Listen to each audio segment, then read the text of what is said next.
Praise the Lord. പല പ്രാവശ്യം യാക്കോബിനെ കുറിച്ച് പ്രസംഗിച്ചിട്ടുണ്ട്. പ്രസംഗിച്ചാലും തീരാത്ത ഒരു മനുഷ്യൻ, അതിശയകരമായ ഒരു മനുഷ്യനല്ലേ യാക്കോബ്. യാക്കോബിനെ കുറിച്ച് നിങ്ങൾ എന്ത് വിചാരിക്കുന്നു? He was A good business man. ആരോടും ബിസിനസ് ചെയ്യുന്ന ഒരുത്തനാണ് യാക്കോബ്. അവന്റെ പേരിന്റെ അർത്ഥം ഉബായി. ദൈവം എന്നാൽ കുറച്ചു നാൾക്ക് ശേഷം അവനെ നിർബന്ധിച്ച് ഉബായി എന്നുള്ള പേര് മാറ്റി ഇസ്രായേൽ എന്ന് പേര് കൊടുത്തു. പക്ഷെങ്കിൽ ആദ്യമൊന്നും ഇസ്രായേൽ എന്നുള്ള നാമത്തിൽ താൻ അറിയപ്പെടാൻ ആഗ്രഹിക്കുന്നില്ല. കാരണം ഇസ്രായേൽ എന്നുള്ള പേരും കൊണ്ട് നടന്നാൽ ബിസിനസ് ചെയ്യാനൊക്കത്തില്ല, ലാഭമുള്ള കച്ചവടമൊന്നും ചെയ്യാൻ പറ്റില്ല. വീണ്ടും ദൈവം ശകാരിച്ച് സംസാരിച്ചു. നോ, ഇസ്രായേൽ എന്ന് തന്നെ ആയിരിക്കണം. ദൈവത്തിന് സ്തോത്രം. ഈ പ്രഭാതത്തിൽ ദൈവത്തിൻ്റെ ആത്മാവ് നമ്മെ യാക്കോബിന്റെ ബിസിനസ്സിലേക്കാണ് കൊണ്ടുപോകുന്നത്. എന്ത് ബിസിനസ്സാണ് ചെയ്തത്? നമ്മളെല്ലാം ബിസിനസ് ചെയ്യുന്നുണ്ടല്ലോ. യാക്കോബ് ചെയ്ത ബിസിനസ്സിനെ നമുക്കൊന്ന് നോക്കാം.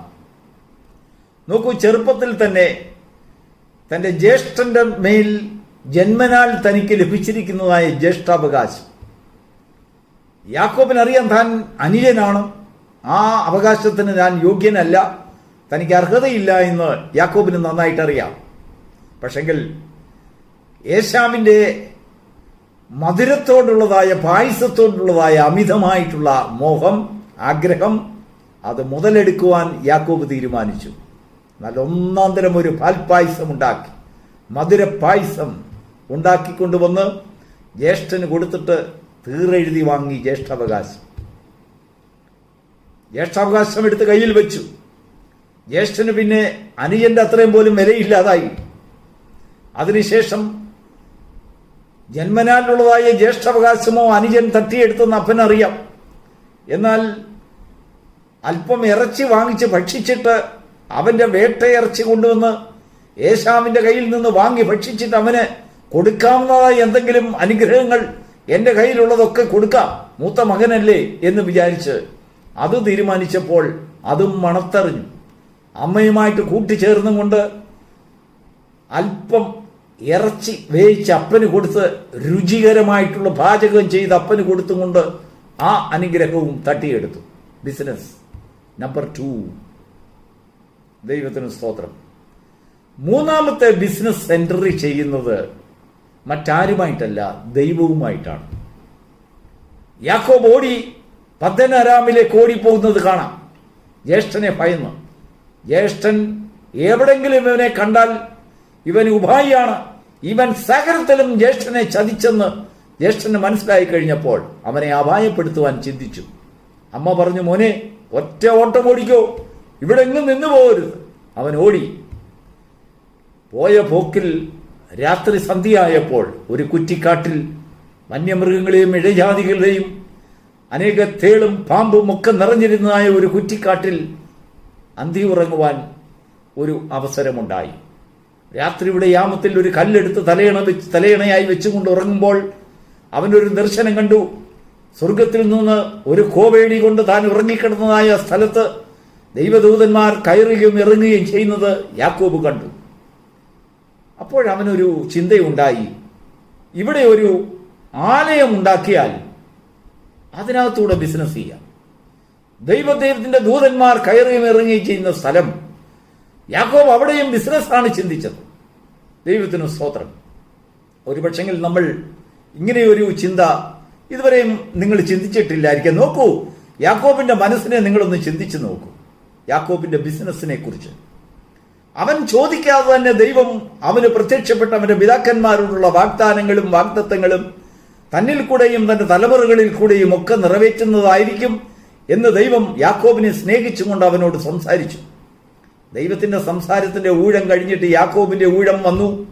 ആ ഉറങ്ങിക്കിടന്ന സ്ഥലത്ത് നിന്ന് എഴുന്നേറ്റിരുന്ന് യാക്കോബ് പറയുകയാണ്, നീ ദൈവത്തോട് പറയുന്ന ബിസിനസ് നോക്കൂ, നീ എനിക്ക് ഭക്ഷണം, എനിക്ക് വസ്ത്രം, എന്റെ അപ്പന്റെ വീട്ടിലേക്ക് ജീവനോടെ തിരികെ വരുവാനുള്ളതായ ഒരു അവകാശം അല്ലെങ്കിൽ ഒരു സാഹചര്യം, ഇത്രയുമൊക്കെ ഒരുക്കി തന്നാൽ ഞാൻ ഈ തലയണയായി വെച്ച കല്ലിന്റെ സ്ഥാനത്ത് ഞാൻ ഒരു ആലയം പണിയും.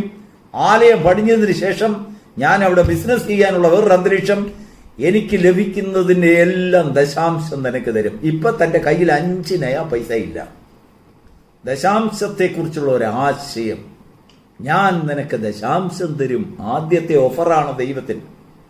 ഇവന്റെ കയ്യിൽ നിന്ന് ദശാംശം വാങ്ങുവാൻ ദൈവം എങ്ങുമില്ലാത്ത പണവും സമ്പത്തും ഒക്കെ ഉണ്ടാക്കി ഇയാൾക്ക് കൊടുക്കണം.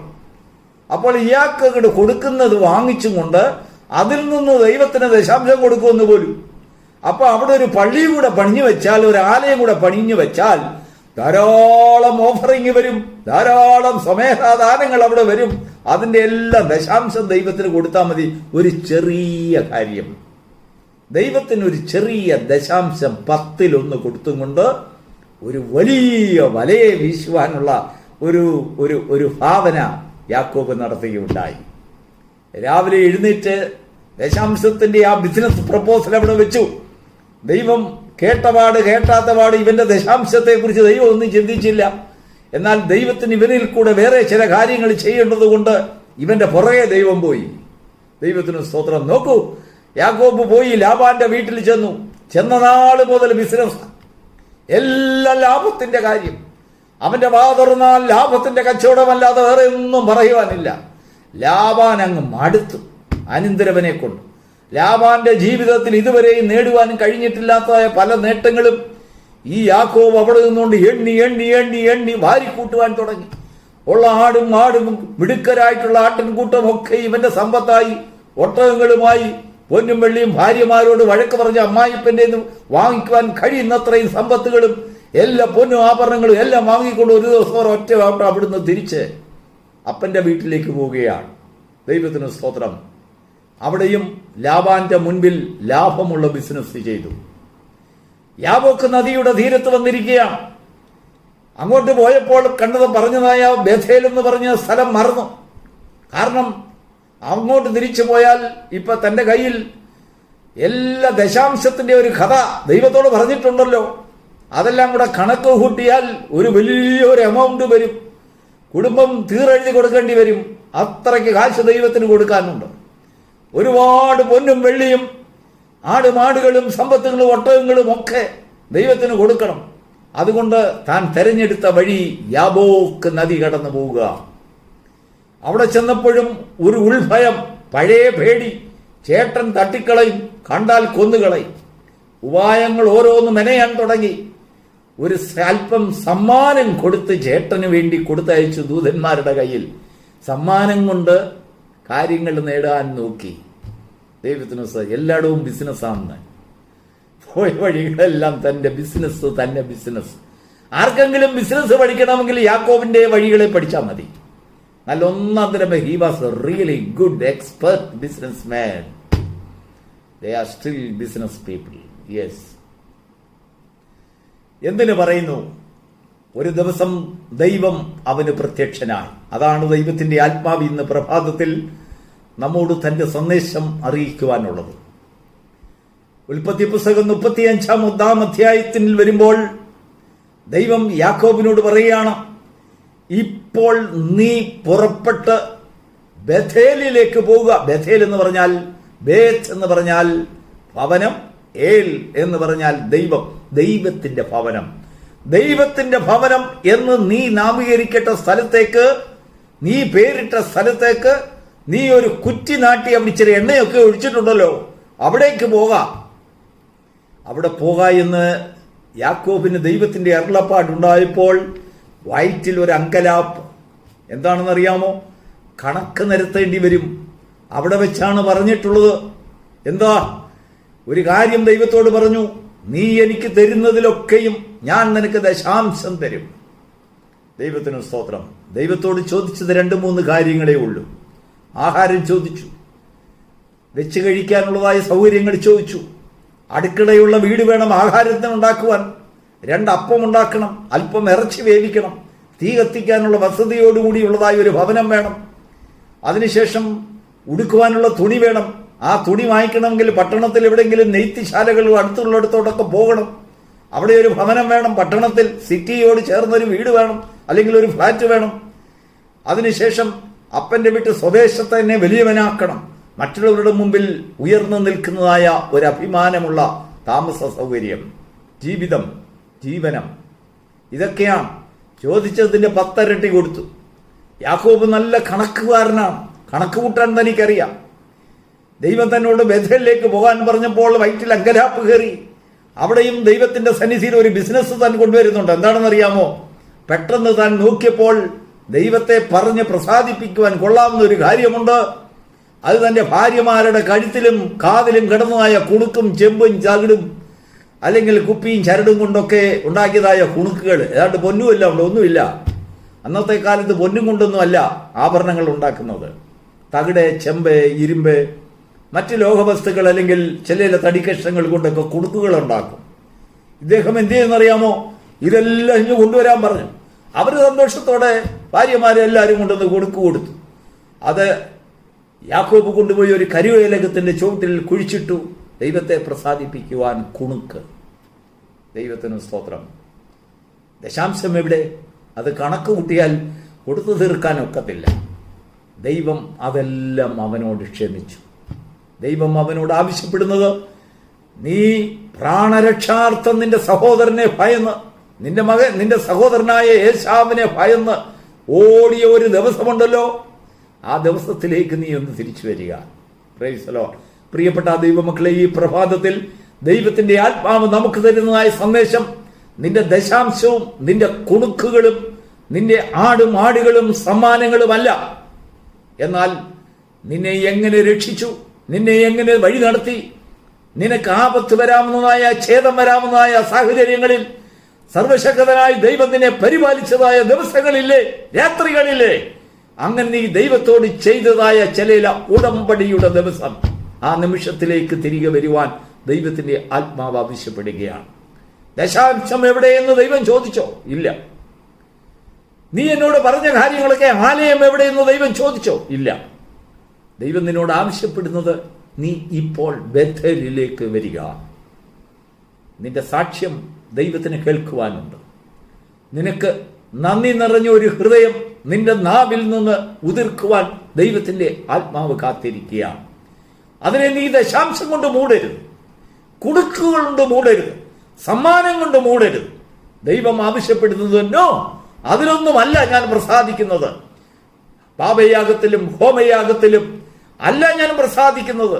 നിന്റെ ആദരങ്ങളാൽ നൽകുന്നതായ സ്തോത്രയാഗം, അതാണ് ദൈവത്തിന് ആവശ്യം. നിന്റെ സമ്പത്തൊക്കെ അവിടെ ഇരിക്കട്ടെ.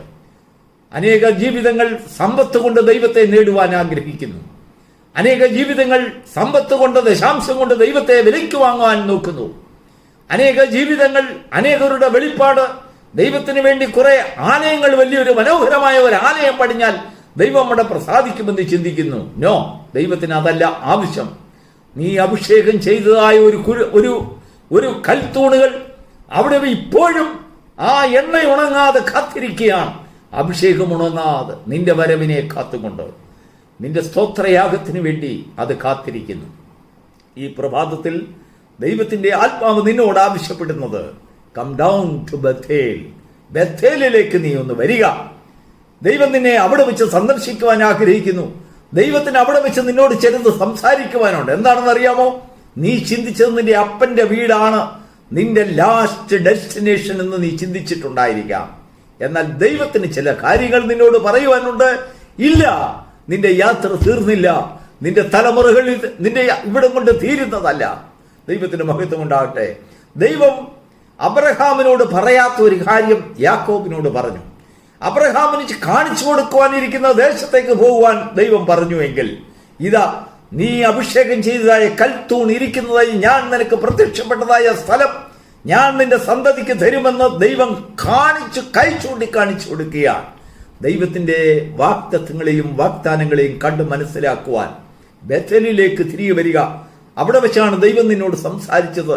നിന്റെ രക്ഷയുടെ സ്ഥാനത്തേക്ക്, നിന്റെ ആത്മരക്ഷയുടെ സ്ഥാനത്തേക്ക്, നിന്റെ ജീവന് മറുവിലയായി ഒരു കോവേണിയാൽ താഴെ ഇറങ്ങി മേലോട്ടും താഴോട്ടും ഇറങ്ങിയതായ ദൂത സഞ്ചയത്തിന്റെ കാവൽ നിനക്ക് അണിയറ പറഞ്ഞതായ, അല്ലെങ്കിൽ നിനക്ക് കാവൽ ചെയ്തതായ ആ സ്ഥലത്തേക്ക് ദൈവത്തിന്റെ ആത്മാവ് നിന്നോട് പറയുകയാണ്, വരിക, ആ ബേഥേലിലേക്ക് വരിക. ഈ പ്രഭാതത്തിൽ ബേഥേലിലേക്ക് തിരിച്ചു വരുന്ന ആത്മാക്കളോട് ദൈവത്തിന്റെ ആത്മാവിന് ചെറുത് സംസാരിക്കുവാനുണ്ട്. നിന്റെ യാത്രയുടെ ഡെസ്റ്റിനേഷൻ എവിടെ ചെന്ന് തീരുമെന്ന് എവിടെയാണ് നിന്റെ യാത്ര അവസാനിക്കുന്നതെന്ന്, നിന്നെക്കുറിച്ച് ദൈവം ചിന്തിക്കുന്ന വഴികൾ എന്താണെന്ന്, നിന്റെ തലമുറയെക്കുറിച്ച് ദൈവം ചിന്തിക്കുന്നത് എന്തെന്ന് ദൈവത്തിന് നിന്നോട് സംസാരിക്കുവാനുണ്ട്. ബേഥേലിലേക്ക് വരിക, അവിടെ ദൈവം നിന്നെ കാത്തിരിക്കുന്നു. ദൈവത്തിന് സ്തോത്രം. നിന്റെ ബിസിനസ് മൈൻഡുകളെല്ലാം നിർത്തിയിട്ട്, അല്ലെങ്കിൽ ആദായ കച്ചവടം, ലാഭക്കച്ചവടം നിർത്തിയിട്ട്, നഷ്ടത്തിലേക്ക് അല്ലെങ്കിൽ അനേക നഷ്ടങ്ങളോ ലാഭങ്ങളോ അല്ല ദൈവത്തിന്റെ സന്നിധിയിൽ പ്രസാദകരമായിരിക്കുന്നത്. എന്നുമെന്നും നിന്റെ വാവിൽ നിന്ന് ഉതിരുന്നതായ സ്തോത്രയാഗങ്ങൾ, ദൈവത്തിന് കൊടുക്കുവാനുള്ളതായ നന്ദി, നിന്നെ കുഴിച്ചെടുത്ത ഖനിയിലേക്കും ഖനിഗർഭത്തിലേക്കും നീ ഒന്ന് തിരിഞ്ഞു നോക്കി, എന്നെ രക്ഷിച്ചതായ വഴി, എന്നെ വീണ്ടെടുത്തതായ വഴി, എന്നെ നടത്തിയതായ വഴി, ശത്രുക്കളുടെ ഇടയിൽ നിന്ന് എന്നെ രക്ഷിച്ചവൻ, അവന്റെ പ്രവൃത്തികളുടെ മഹാത്മ്യത്തെ കുറിച്ച് വർണ്ണിക്കുവാൻ നിന്റെ ഹൃദയത്തിൽ ഒരാലയം ഉയരുവാൻ ദൈവം കാത്തിരിക്കുന്നു. ആ ആലയത്തിൽ ദൈവം വസിക്കുവാൻ ദൈവത്തിന്റെ പദ്ധതി. അങ്ങനെ ദൈവം വസിക്കുന്നതായ ഒരു ആലയത്തിന്റെ ഉടമയായി നീ മാറുവാൻ ദൈവത്തിന്റെ ആത്മാവ് ആഗ്രഹിക്കുന്നു. ബേഥേലിലേക്ക് തിരികെ വരുവാൻ ദൈവം നിന്നെ വഴി നടത്തട്ടെ, ബലപ്പെടുത്തട്ടെ, സഹായിക്കട്ടെ, കണ്ണുകളെ ഹൃദയങ്ങളെ പ്രകാശിപ്പിക്കട്ടെ. നീയും നിന്റെ തലമുറയും ബേഥേലിനെ അവകാശമാക്കേണ്ടതിന്. God bless U.